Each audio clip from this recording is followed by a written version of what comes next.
let's be real. Have you ever found yourself searching for your purpose?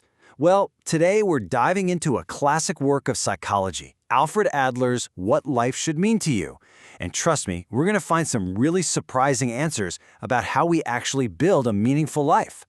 So here's the game plan. We're going to tackle that one question you've definitely asked yourself. Then, we'll look at two totally different ways of living, which leads us to Adler's big idea for true fulfillment. After that, we'll peek inside your own mind to see how it helps you out. And it all leads to one single, powerful conclusion. You're the one in charge of your story. All right, let's just rip the Band-Aid off and start with the big one. The question that, sooner or later, finds every single one of us. Yeah, that one. What is the meaning of life? It just feels huge, almost impossible to wrap your head around, right? We've all been there, wondering what this whole thing is really about. But here's the first brilliant insight from Adler. He wasn't so interested in the answer. He was interested in when we bother to ask the question. And this is where it gets really interesting. Think about it. When everything's going great, when you're cruising through life without a problem, you're not usually stopping to ponder your existence. But the second you hit a wall, the moment you fail or feel lost, that's when the question pops up.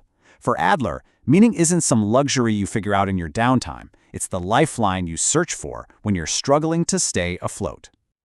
Okay, so if struggle is what gets us searching for meaning, what do we actually find? This, according to Adler, is where we all face a massive choice. There are basically two roads you can take, and believe me, they lead to completely different places. Adler breaks it down super clearly. On one side, you've got what he calls the wrong meaning. This is the path of pure self-interest. It's driven by one simple question: what can life give me? The whole goal is just personal gain, being better than everyone else.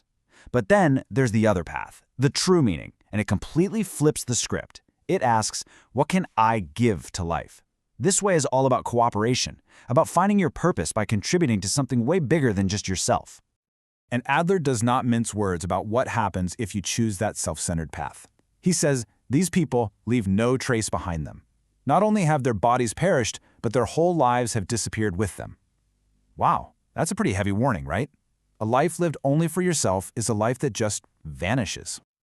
So if the me-first path is a total dead end, where do we find a meaning that actually lasts? Well, Adler's answer is surprisingly simple, but incredibly powerful.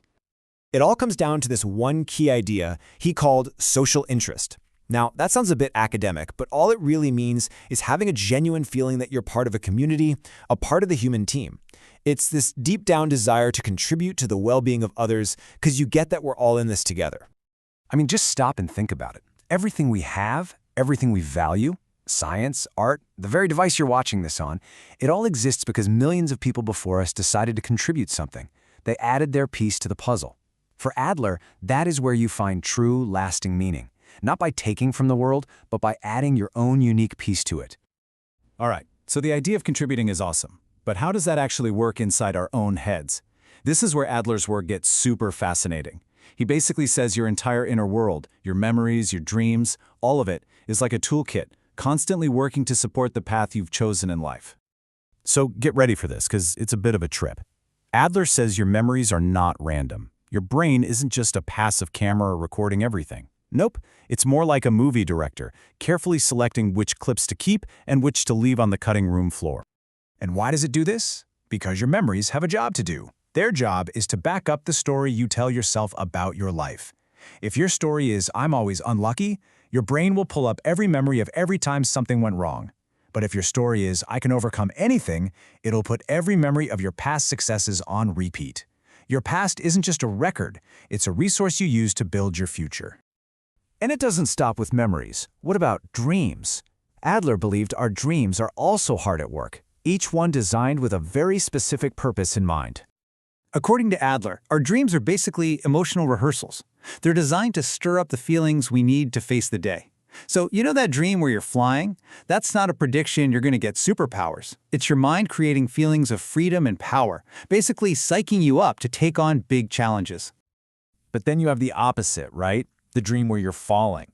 That dream is designed to create fear and a sense of losing control. It's your brain's way of flashing a warning sign, telling you, hey, be careful here, you might be in over your head. It's pumping you with caution. Oh, and this one's a classic.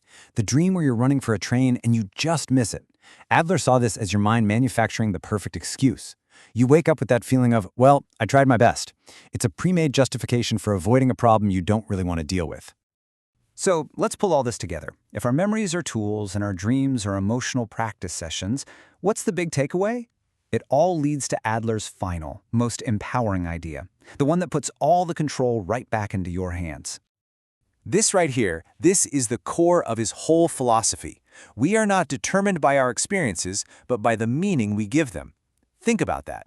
It's not what happens to you that matters most. It's the story you tell yourself about what happens.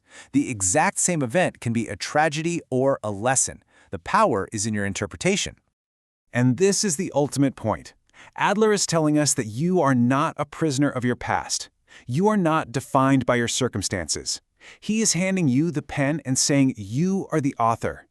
You get to choose the meaning. You get to write the next chapter. And every single day, you live that story into reality. So, we circle all the way back to the beginning, but the question has changed. It's not, what is the meaning of life? Adler shows us that we create meaning through contribution. So the real question, the one that only you can answer, is this: what contribution will you make